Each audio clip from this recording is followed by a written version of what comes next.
እዚህ ጋር ሻንቲ እንዴት እንደሚደረግ አሁን ለምሳሌ ባለ 3 ሲሆን ኤል ብቻ ነው ያለው። እኛ ደግሞ ኤል1 እዚህ ጋር ኤል1 አለ ኤል1 እና ኤል2 አለ። ኤል1ም ኤል1 ስለምል ያወዛልባቸዋል። ስለዚህ የኛን ለማሳየት ነው። በቀላሉ 4 ቦታ ከምናደርግ በአንድ ቦታ 4 ሪተርን ወይም 6 ሪተርን አውጥተን 7ኛ ፌዝ አድርገን በቀላሉ 6 ወይም ባለ 4 አድርገን መጠቀም እንዴት እንደምንችል ላሳያችሁ ነበር የመጣው። እዚህ ጋር እንደምታዩት ፌዙ የሚገባበት ኤል1 ላይ ነው። እዚህ ጋር ኤል1 ኤል2 ሚሉ ስላለ ኤል1 ኤል2 ላይ ነው የሚገባው። እሱ ከገባ በኋላ በቀላሉ እዚህ ጋር መጥተን ከዚህኛ ከሮቹ ሪተርን ላሳያችሁ።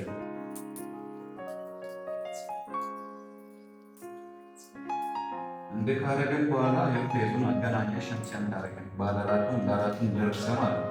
ከዛ በኋላ ለቀሮች እዚህ ጋር 4 ሪተርን አለ። የተለያዩ የስፖርት የሚያበራ አሉሚኒየም ፕሮፋይል አለ፣ ሻዶውም ስላለ እሱም የሚያበራ እዚህ 4 ሪተርን አለ። ባለ 6 ማድረግ እንችላለን። ስለዚህ እንዲህ ካረገን በኋላ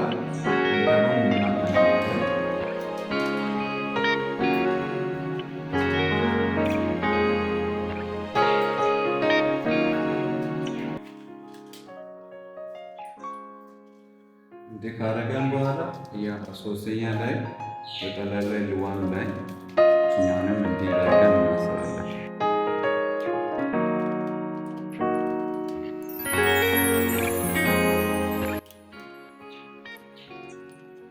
እንዳርገን ከጨረስን በኋላ ማብራት ብቻ ነው። ለምሳሌ ፌዙ የሚገባበት ኤል1 ላይ ኤል2 ሪተርን የሚገባበት ኤል1 ወቅቱ እና ኤል1 ስላለ እሱ ጋር ነው ሪተርን የምንጠቀመው።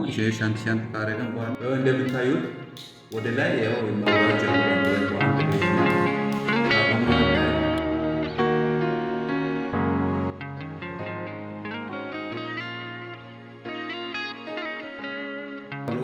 ሰብስክራይብ ዩቲዩብ ላይ ገብታችሁ እያደረጋችሁ አበረታቱን።